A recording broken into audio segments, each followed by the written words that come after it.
Hello friends, मैं अंबिका कुमारी और आप देख रहे हैं लेट्स लर्न विथ अंबिका।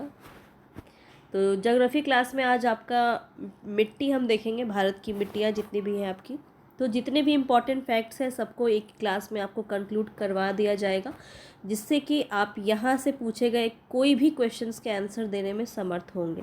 तो वीडियो को कंप्लीट देखिएगा, पूरी भारत की मिट्टी आपको मिल जाएगी एक ही क्लास में। और यहाँ मैं बात करूँ पीडीएफ की, तो पीडीएफ आपको मेरे टेलीग्राम पे मिल जाएंगी। ज़रूर से ज़रूर ज्वाइन कीजिए और इसको डाउनलोड करके इसको आप पढ़ सकते हैं, इसका नोट्स बना सकते हैं। बहुत ही डिटेल में सारी चीज़ें मैं आपको करवाने वाली हूँ, तो बहुत ही इंपॉर्टेंट रहेगा। अभी जितने भी मैं ज्योग्राफी के टॉपिक आपको करवा रही हूँ वो सारे के सारे आपके बीपीएससी के एग्ज़ाम के लिए बहुत इंपॉर्टेंट है। चाहे वो मिट्टी हो, कृषि से आपके बहुत सारे, फसल से आपके बहुत सारे प्रश्न पूछे जाते हैं। तो मैं कोशिश कर रही हूँ कि इन 20 दिनों में मैं आपको इतने अच्छी कंटेंट प्रोवाइड करा दूँ ताकि आप इसको बहुत अच्छे से रिवीजन कर पाए। तो रिवीजन पर्पस से ये रहेगा, आपका थ्योरी क्लास है पूरा। और थ्योरी करना आपके लिए ये इसलिए भी इम्पॉर्टेंट है क्योंकि आपको कंसेप्ट समझ में आ जाएगा, सारी बातें आपको समझ में आ जाएंगी और क्वेश्चन आपके इससे बाहर नहीं मिलेंगे देखने को, अगर भारत की मिट्टियों से प्रश्न आपका बनता है तो चलिए हम स्टार्ट करते हैं। थोड़ा सा आवाज़ में मेरा आपको प्रॉब्लम लग रहा होगा तो थोड़ा मैनेज कर लीजिएगा, क्योंकि मेरा गला थोड़ा बैठ गया है। चलिए मृदा पे यहाँ पे बात करें तो सबसे पहले पसंद आ रहा है तो लाइक शेयर ज़रूर कर दीजिएगा। जल्दी से जाके सारे साथियों तक आप शेयर कीजिए, और नए हो चैनल पे तो सब्सक्राइब कर लेना और बेल आइकन ज़रूर दबा लीजिएगा, तभी मेरे वीडियोस की नोटिफिकेशन आप तक पहुँच पाएंगे। मिलते हैं यहाँ पे क्लास में। तो बात करें अगर हम मृदा की, तो सबसे पहले मिट्टी जो है ये पृथ्वी की ऊपरी परत होती है जो पौधों की वृद्धि के लिए प्राकृतिक स्रोत के रूप में पोषक तत्व, जल एवं खनिज लवण प्रदान करती है। तो क्या मुख्य रूप से मिलता है, कौन सा सोर्स हमें नेचुरल रूप में मिलता है मिट्टी से, तो वह है पोषक तत्व, जल और खनिज लवण। आगे देखते हैं मिट्टी जो है मृदा की बात करें तो शैलों के अपक्षय और विघटन से उत्पन्न भू पदार्थों, मलबा और विविध जैव सामग्रियों का सम्मिश्रण होती है। ठीक है, ये तो सबको पता है। बहुत सारे शैल का अपक्षय भी होता है, विघटन होता है, भू पदार्थों, मलबे, जितना भी कचरा होता है जो आपका पेड़ पौधा जो सड़ के आपका मलबा बन जाता है, ये सारी चीज़ें आपके जो होते हैं जैव सामग्री के रूप में ये सब मिश्रण होता है मृदा का। तो इससे आपका क्या पूछा जा सकता है, हो सकता है कि आपका कथन में प्रश्न पूछ लिया जाए। स्टेटमेंट वाइज क्वेश्चन बहुत ज़्यादा बनते हैं, तो इसलिए आपको इस प्रकार से दिया जा सकता है। चलिए आगे देखते हैं। तो पौधों की वृद्धि सामान्यतः 0.6 से 6.0 से 7.0 pH मान वाले मृदा में होती है। पौधों की वृद्धि, अगर प्रश्न आपसे पूछा जाए कि पौधों की वृद्धि कितने pH मान वाली मृदा से होती है, तो याद रखिए 6 से 7 पीएच मान वाले मृदा में होती है। अधिक अम्लीय या अधिक क्षारीय मृदा जो होती है वो पौधों के लिए हानिकारक होती है। आगे देखते हैं नेक्स्ट पॉइंट यहाँ पे क्या बात है आपको कही जा रही थी कि मृदा परिच्छेदिका से प्रश्न आपका बहुत बनता है, सॉइल प्रोफाइल से। तो इसको हम देखेंगे, चार स्तर है, चार स्तर से ये आपका बांटा गया है। मृदा की विभिन्न परतों के ऊर्ध्वाधर स्तरों के सामूहिक विन्यास को मृदा परिच्छेदिका कहते हैं, और मृदा परिच्छेदिका के कई संस्तर से ये मिलकर बनता है। स्तर ए, स्तर 0, स्तर ए, स्तर बी और स्तर सी। सबसे पहले अगर हम देखें स्तर ओ की, तो यह सबसे ऊपरी परत अथवा जमीनी स्तर है जिसमें ह्यूमस और जैव सामग्री की प्रचुरता पाई जाती है। इतनी ही बात आपको ओ के अंदर समझनी है। आगे देखिए स्तर ए में क्या बातें हैं। तो इस प्रकार से आपका लेवल से प्रश्न बन सकता है। तो यहाँ पे देखिए स्तर ओ के ठीक नीचे ये पाया जाने वाला मृदा होता है जो स्तर ए है, और यह काले और गहरे रंग का होता है। इसमें कार्बनिक पदार्थों की प्रचुरता होती है। इस स्तर में खनिज पदार्थ तथा जैविक पदार्थ साथ साथ पाए जाते हैं। पौधों की अधिकांश जड़ें इसी स्तर में पाई जाती हैं। इसको मैं आपको पिक्चर के माध्यम से एक बार यहाँ पे बता दे रही हूँ। आप यहाँ पे देखिए, ये आपका ओ लेवल है। यहाँ पे जो आप देख रहे हैं ये ओ लेवल है, जहाँ पे आपके पेड़ पौधे हैं, ह्यूमस है ना। तो अभी जब हम इसको पढ़ेंगे तो ये आप डायग्राम के माध्यम से आप इसको समझ पाएंगे और अच्छे से। तो देखिए आपका जो ए स्तर है, ए स्तर आपका क्या है, ये आपका ए स्तर है, ठीक है। ये क्या है आपका ओ के ठीक नीचे है, ओ के ठीक नीचे है, और यह काले गहरे रंग का पाया जाता है और इसमें कार्बनिक पदार्थों की प्रचुरता होती है। तो इसमें क्या होता है, कार्बनिक पदार्थों की प्रचुरता होती है। ये आपको इसके बारे में जितनी बातें बताई जा रही हैं उसको आप इसको जोड़ते हुए चलिएगा। अब देखिए, इस स्तर में खनिज पदार्थ एवं जैविक पदार्थ साथ साथ पाए जाते हैं। तो ये सबसे इम्पॉर्टेंट पॉइंट है कि स्तर ए में आपका क्या पाया जाता है, तो खनिज पदार्थ भी पाया जाता है और जैविक पदार्थ भी पाया जाता है, ठीक है। जैविक पदार्थ कैसे पाया जाता है, तो याद रखेंगे यहाँ पे आपका ह्यूमस होता है, पेड़ पौधे सड़ गल के या इन जानवर के अवशेष भी मिलते हैं। तो इस जगह पे क्या होता है आपका जैविक पदार्थ भी मिलता है। पत्ते की पत्तियाँ सूख के अंदर चली जाती हैं, तो इस वाले लेवल में आपके देखने को मिलते हैं ये, ठीक है। पौधे की अधिकांश जड़ें इसी स्तर में पाई जाती है। तो आप देख रहे हैं यहीं तक जो है स्तर तक आपका पौधे की जड़ दिखाई दे रही है आपको। तो अकॉर्डिंगली मैंने एक अच्छा पिक्चर आपके लिए लगाया ताकि आप इसको समझ पाए। अब हम बात करें लेवल बी की, स्तर बी की, तो स्तर ए के ठीक है ये नीचे पाया जाता है स्तर बी, ठीक है। तो इसमें यह स्तर ए के ठीक नीचे पाया जाता है। यह भूमि के नीचे मृदा, चिकनी मृदा और गाद द्वारा निर्मित होता है। यह स्तर को जल संचयन क्षेत्र भी कहा जाता है। तो सबसे कुछ कुछ इम्पॉर्टेंट बातें हैं जो आपको यहाँ पे समझ में आएंगी। ए में अब क्या इम्पॉर्टेंट बात था कि इस स्तर में ही आपके खनिज पदार्थ और जैविक पदार्थ साथ साथ पाए जाते हैं। यहाँ पे पौधे की अधिकांश जड़ें इस स्तर में पाई जाती है। स्तर बी की बात करें तो सबसे इम्पॉर्टेंट है कि इस स्तर को जल संचयन क्षेत्र भी कहा जाता है।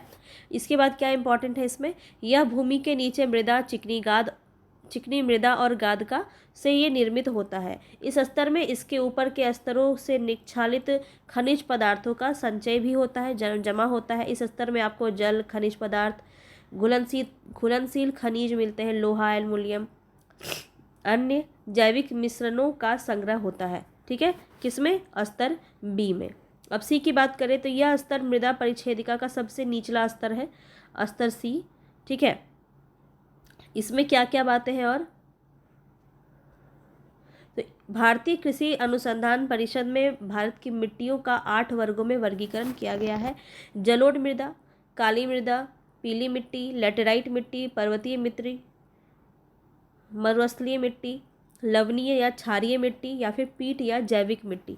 तो इसको अभी हम डिटेल से समझेंगे जलोढ़ मृदा को, ठीक है। तो एक एक चीज़ें इसके बारे में जो भी इम्पोर्टेंट बात है उसको अच्छे से समझते हुए चलेंगे।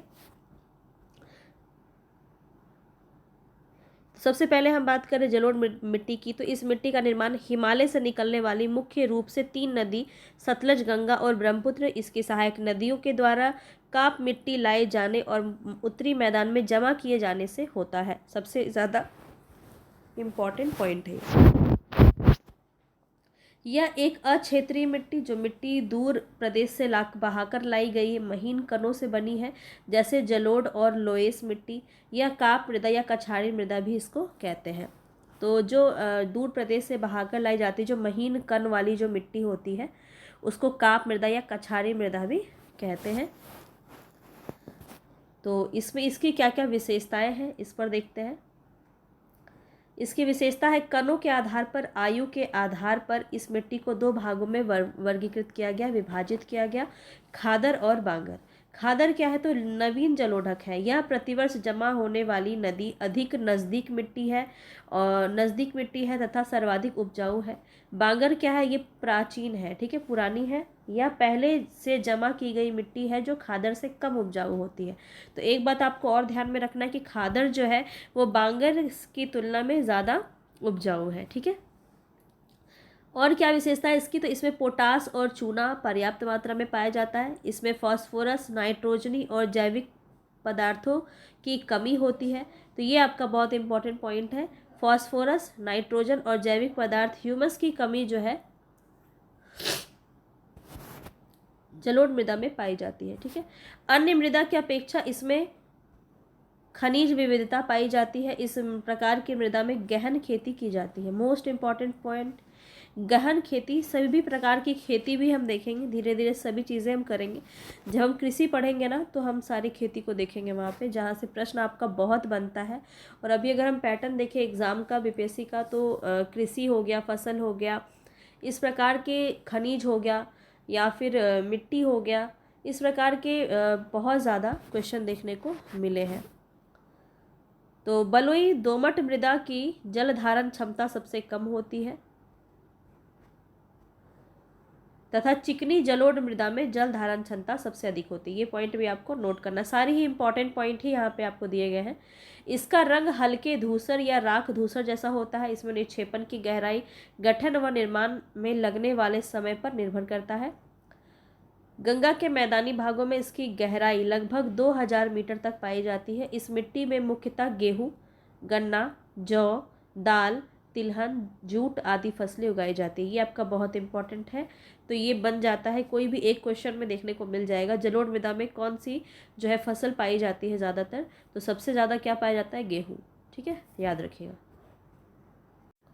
अब अगर क्षेत्रफल और वितरण के माध्यम से देखें यहाँ पे कहाँ कहाँ पे ये पाया जाता है, तो यह भारत के सर्वाधिक क्षेत्रफल, देश के लगभग 40% भूभाग में ये विस्तृत है।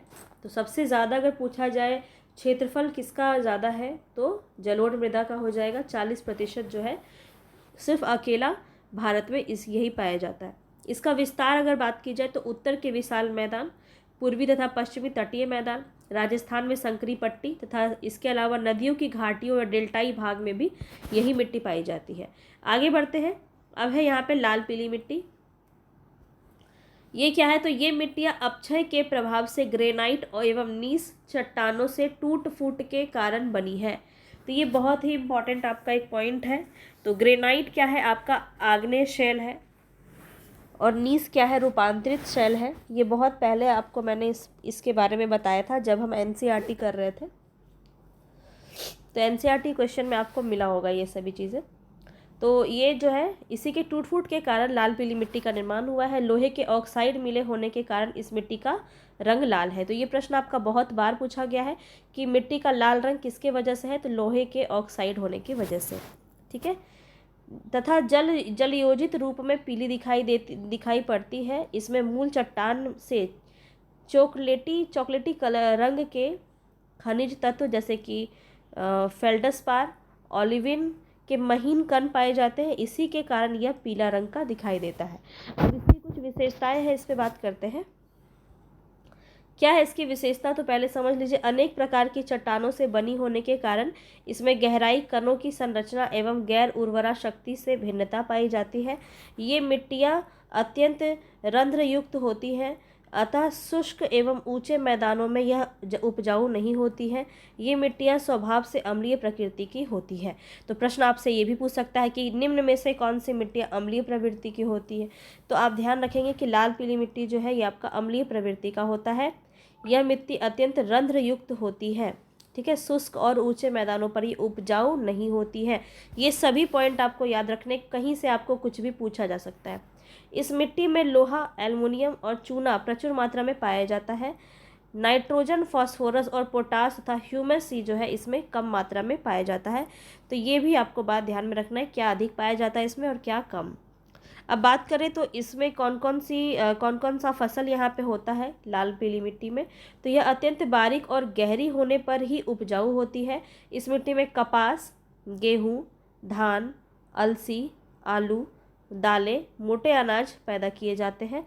तो ये बात आपको ध्यान रखना है। ठीक है, अब देखिए ये कहाँ कहाँ आपका पाया जाता है। तो यह मृदा मुख्य रूप से प्रायद्वीपीय भारत में ही पाया जाता है। यह देश का लगभग 18% क्षेत्र पाया जाता है। तो ये आपका फैक्ट आपको याद रखना है। जलोढ़ मृदा जो है 40% था और लाल पीली मिट्टी आपका 18% है। तो ये फैक्ट भी आपसे पूछा जा सकता है। यह मिट्टी तमिलनाडु, मध्य प्रदेश, दक्षिण उत्तर प्रदेश, छोटा नागपुर का पठार और मेघालय में पाया जाता है। अन्य जगहों पर यह मिट्टी आंध्र प्रदेश, मध्य प्रदेश, झारखंड, पश्चिम बंगाल, राजस्थान, दक्षिण पूर्वी महाराष्ट्र तथा कर्नाटक के कुछ ही भागों में भी पाया जाता है। अब बात करें काली मिट्टी। काली मिट्टी बहुत इंपॉर्टेंट है, यहाँ से प्रश्न आपका बहुत बनता है। तो यहाँ पे याद रखिए, ये मिट्टी जो है ये ज्वालामुखी के दरारी उद्भेदन से निकले पैठिक लावा के जम जाने से बनती है। तो ये ज्वालामुखी ज्वारीय मृदा भी इसे कहा जाता है इस वजह से ही, ठीक है। तो इसका निर्माण बेसाल्टिक लावा पदार्थों के विघटन से हुआ है, ये बात आपको ध्यान में रखना है। अतः ये चिकनी लावा प्रधान एवं उपजाऊ मृदा है। ये क्या है आपका? उपजाऊ है, ये भी आपको ध्यान में रखना है। क्या क्या इसकी विशेषताएं हैं, इस पे बात करते हैं। तो इसका रंग गहरा काला और कणों की बनावट घनी और महीन है। ह्यूमस, एल्युमिनियम, लोहा के टाइटेनिफेरस मैग्नेटाइट यौगिक की उपस्थिति के कारण इसका रंग काला है। ये बहुत इंपॉर्टेंट है, प्रश्न आपका यहाँ से पूछा जा सकता है, ठीक है। तो इसको याद रखिए, लोहा के टाइटेनिफेरस मैग्नेटाइट यौगिक की उपस्थिति के कारण इसका रंग क्या होता है? काला होता है। और सबसे ज़्यादा जो है जल धारण करने की क्षमता इसके अंदर होती है, ये भी प्रश्न आपका बनता है।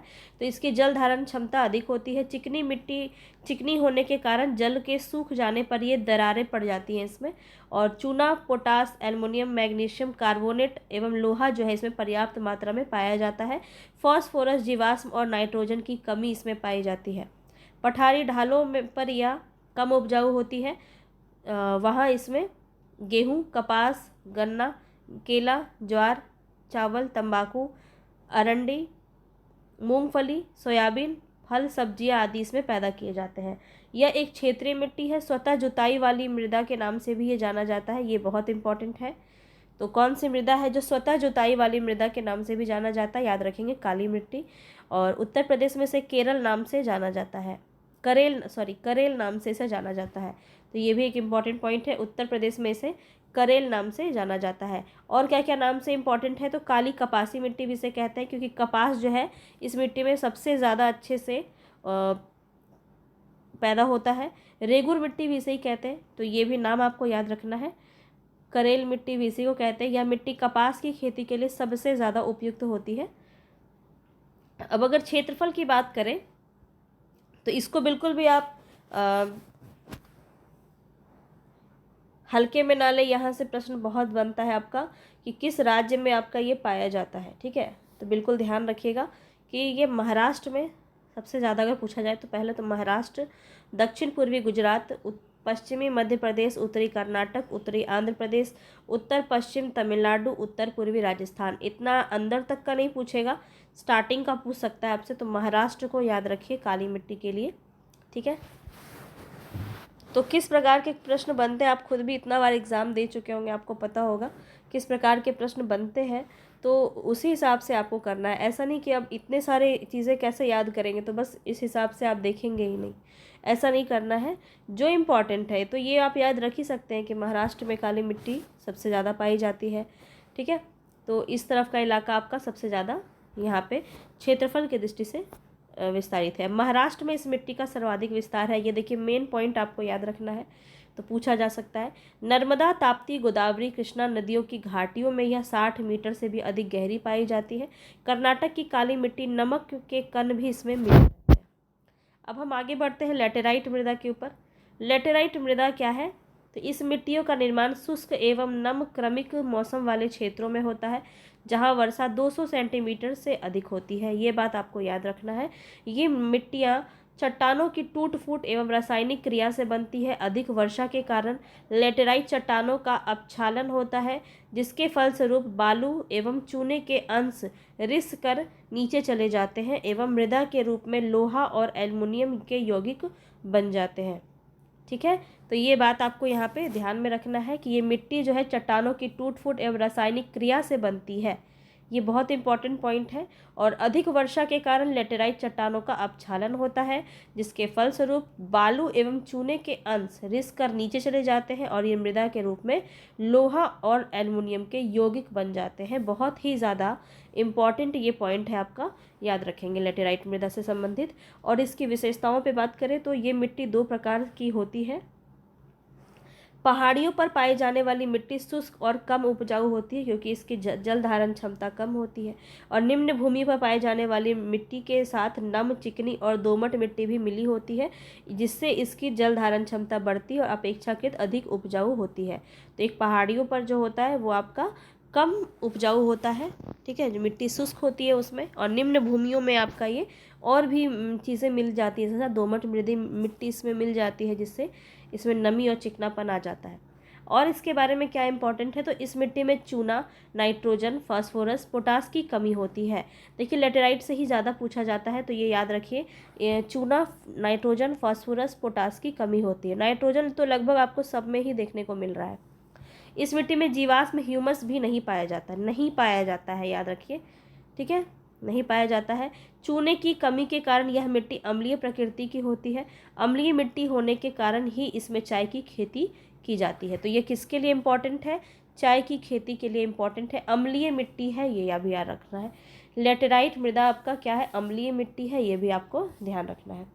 तो जो हाईलाइट करती हूँ वो तो आपको ध्यान रखना ही है, क्योंकि यहीं से आपका क्वेश्चन बनता है। इस मिट्टी में एल्युमिनियम एवं लोहे की प्रधानता पाई जाती है। मोस्ट इम्पॉर्टेंट फैक्ट, यह मिट्टी अपक्षालन प्रक्रिया यानी कि लीचिंग प्रोसेस के द्वारा ये प्रभावित होती है और फलस्वरूप इसमें चूने का अंश छन छन कर बह जाता है। तो ये भी आपको याद रखना है, ठीक है, कि ये मिट्टी लीचिंग प्रक्रिया के द्वारा प्रभावित होती है। और इस मिट्टी पर कर्नाटक एवं महाराष्ट्र में काजू, तमिलनाडु के पश्चिमी घाट की पहाड़ियों पर चाय एवं केरल व दक्षिणी कर्नाटक के घाव पर कहवा पैदा किया जाता है। ये आपको इतना डिटेल में क्यों बताया गया है, इसीलिए क्योंकि यहाँ से प्रश्न आपका बनता है। तो कर्नाटक और महाराष्ट्र में आपका क्या, इस मिट्टी से क्या उपजता है, काजू। तमिलनाडु के पश्चिमी घाट की पहाड़ियों पर क्या बनता है, चाय। केरल व दक्षिणी कर्नाटक के घाट पर कहवा पैदा किया जाता है। यहाँ टैपियोका एक प्रकार की घास है और अन्य उष्णकटिबंधीय फसलें भी इसमें पैदा की जाती हैं। तो ये सभी पॉइंट आपको ध्यान में रखना है। और क्या इसका मुख्य फसल है, तो इस मिट्टी पर मुख्य रूप से मूंगफली, काजू बहुत पूछा जाता है, रबड़ भी बहुत पूछा जाता है, कॉफ़ी भी बहुत पूछा जाता है और चाय भी, मसाले भी पैदा किए जाते हैं। तो याद रखिए मसाले भी आपके लेटेराइट मृदा के अंदर आते हैं।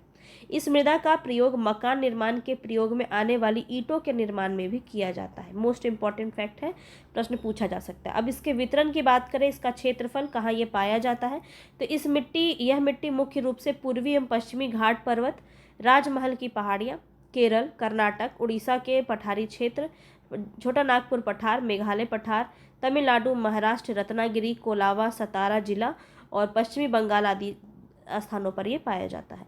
और यह मिट्टी सर्वाधिक विस्तार कहाँ पे है, केरल। अब जो इम्पोर्टेंट है ना वो अलग से आपको डिटेल में दे दिया गया है, इसको आपको ज़रूर याद रख लेना है। केरल आपका यहाँ पे मुख्य रूप से देखने को मिलेगा। अब हम बात करें पर्वतीय मिट्टी की। पर्वतीय मिट्टी में ये मिट्टियाँ क्या होती है, पतली होती हैं, दलदली होती हैं और रंध्र युक्त होती हैं, ठीक है। पर्वतीय मिट्टी की बात की जा रही है। पहाड़ी ढालों की तलहटी में छिद्रमय, बलुई और कम उपजाऊ टर्सरी मिट्टी पाई जाती है। इस मिट्टी में अच्छी किस्म की चाय, चावल और फल पैदा होते हैं। पश्चिम हिमालय के ढालों पर सामान्य उपजाऊ श्रेणी की ये मिट्टी मिलती है। मध्य हिमालय के क्षेत्र में पाई जाने वाली मिट्टी में वनस्पति के अंशों की अधिकता के कारण यह उपजाऊ होती है, जिसमें ह्यूमस की अधिकता के कारण ये अम्लीय प्रकृति की होती है। ह्यूमस की अधिकता होने के कारण, तो याद रखिए पर्वतीय मिट्टी में आपका ह्यूमस पाया जाता है। इस मिट्टी में पोटास, फास्फोरस और चूने की कमी होती है। सबसे ज़्यादा आपका ह्यूमस पाया जाता है पर्वतीय मिट्टी में, याद रखिए। ये मिट्टी अपर्दन की समस्या से प्रभावित रहती है, ये भी बात आपको ध्यान रखना है। अब आपका एक इम्पॉर्टेंट पॉइंट है यहाँ पे, लवणीय या फिर क्षारीय मिट्टी। तो ये मिट्टी रेह, ऊसर और कल्लर नाम से भी जानी जाती है, ये भी आपको याद रखना है। यह मिट्टी के में नाइट्रोजन और चूने की कमी होती है। लवणीय है, यहाँ पे नाइट्रोजन और चूने की कमी होती है। समुद्री तटीय क्षेत्रों में उच्च ज्वार के समय नमकीन जल की भूमि पर फैलने से इसका निर्माण होता है। शुष्क जलवायु प्रदेशों में यह जल निकास की समुचित व्यवस्था का अभाव होने के कारण वहाँ केशिका कर्षण यानी कैपिलरी एक्शन की क्रिया के द्वारा सोडियम, कैल्शियम और मैग्नीशियम के लवण मृदा की ऊपरी सतह पर निक्षेपित हो जाती है और इसी के परिणाम स्वरूप इस मिट्टी का में लवण की मात्रा बढ़ जाती है। कहाँ कहाँ पाया जाता है, तो ये दक्षिण पंजाब, दक्षिण हरियाणा, पश्चिमी राजस्थान, केरल तट, सुंदरवन आदि क्षेत्रों में पाया जाता है। कैल्शियम और पोटेशियम की अधिकता के कारण मृदा क्षारीय होते हैं। तो ये मृदा आपका क्षारीय है, याद रखिएगा, इसलिए क्षारीय मिट्टी भी इसे कहते हैं। कैल्शियम और पोटेशियम की अधिकता के कारण ऐसा होता है। ये प्रश्न आपका डेफिनेटली देखने को मिल सकता है। कैल्शियम एवं पोटेशियम की अधिकता के कारण मृदा क्षारीय हो जाती है, लवणीय हो जाती है, ठीक है। जिप्सम मिलाकर इसे उपजाऊ बनाया जा सकता है, जिप्सम मिलाकर इसको उपजाऊ बनाया जाता है, ये भी बात आपको ध्यान रखना है। अब 7वें नंबर पे है आपका मरुस्थलीय मिट्टी। यह वास्तव में बलुई मिट्टी होती है जिसमें लोहा और फास्फोरस पर्याप्त मात्रा में होता है। इसमें नाइट्रोजन एवं ह्यूमस की कमी होती है। यह एक क्षारीय गुण वाली मृदा है। ये कैसी है? क्षारीय गुण वाली मृदा है, ये भी बात आपको ध्यान रखना है। मरुस्थलीय मिट्टी में सिंचाई संसाधन उपलब्ध करवाकर इसे उर्वर बनाया जाता है। इस मिट्टी में मोटे अनाज जैसे ज्वार, बाजरा, रागी पैदा किया जाता है मरुस्थलीय मिट्टी में। ठीक है, तो प्रश्न पूछा जा सकता है कि इसमें मोटे अनाज जो है किस मिट्टी के लिए सबसे ज़्यादा उपयुक्त है, तो मरुस्थलीय मिट्टी आपकी हो जाएगी। ये मृदा पश्चिमी राजस्थान, दक्षिणी हरियाणा, दक्षिणी पंजाब और उत्तर प्रदेश, पश्चिमी उत्तर प्रदेश में ये पाई जाती है। अब आपका लास्ट है ये पीट और जैविक मिट्टी। यह मिट्टी अधिक वर्षा एवं उच्च आर्द्रता वाले क्षेत्रों में पाई जाती है। यह क्षेत्र दलदली क्षेत्र होते हैं। यह मिट्टी रंग में काली एवं बहुत अधिक अम्लीय प्रकृति की होती है। ये याद रखिए कि पीट या जैविक मिट्टी जो होती है यह अम्लीय प्रकृति की होती है। ठीक है, मृदा में जीवाश्म के अंश पर्याप्त मात्रा में उपस्थित होते हैं, अतः इस मृदा में ह्यूमस अधिक होता है। ठीक है, इस मृदा में लोहे के अंश भी पाए जाते हैं। इस मृदा में फास्फोरस एवं अल्युमिनियम सल्फेट के अधिक होने के कारण यह पौधे के विकास हेतु हानिकारक होता है। तो ये भी बात आपको ध्यान रखना है कि मृदा में फास्फोरस और एल्युमिनियम सल्फेट के अधिक होने के कारण यह पौधे हेतु उपयुक्त नहीं है, हानिकारक होता है। यह मिट्टी में पोटास की कमी होती है। यह मिट्टी जो है केरल के अल्पुआ जिला जो है उत्तराखंड के अल्मोड़ा जिला में पाया जाता है। सुंदरवन जो पश्चिम बंगाल में है, उड़ीसा और निचले डेल्टाई क्षेत्रों में ये पाया जाता है। तो इस प्रकार से हमने इसको पूरा यहाँ पे देखा। अब हम थोड़ा सा इसको मैप के ज़रिए अगर समझना चाहें तो यहाँ पे आप देखिए, आपका ये जो वन मृदा है वो आपका पूर्वी जितना भी आपका उत्तर वाला इलाका है इस जगह पे आपको ज़्यादा देखने को मिल रहा है। ठीक है, यहाँ पे सिक्किम में है। ठीक है, तो इस प्रकार से आप देख सकते हैं। और जलोढ़ मृदा जो है आपका, ये आपका बहुत बड़ा भाग जो है आपका कवर करता है, जो आपका ये आप देख रहे हैं।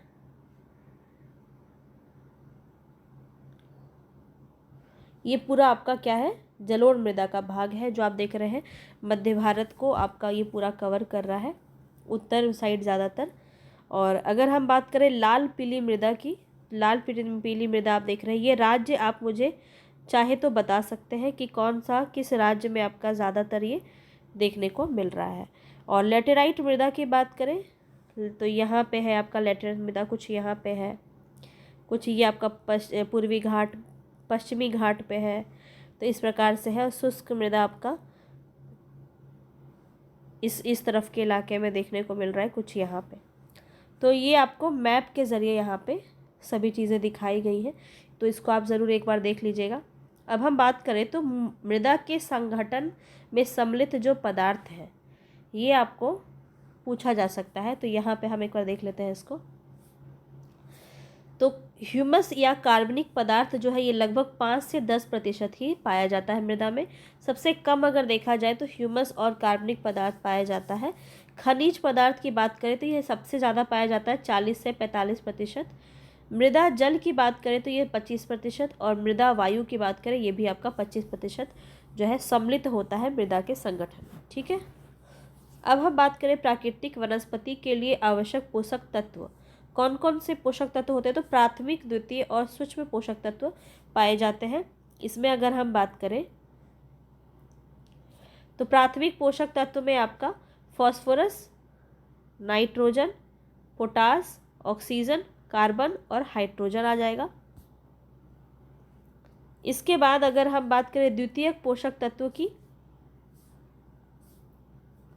तो मैग्नीशियम, कैल्शियम और सल्फर ये आपका आता है द्वितीय पोषक तत्व के अंदर।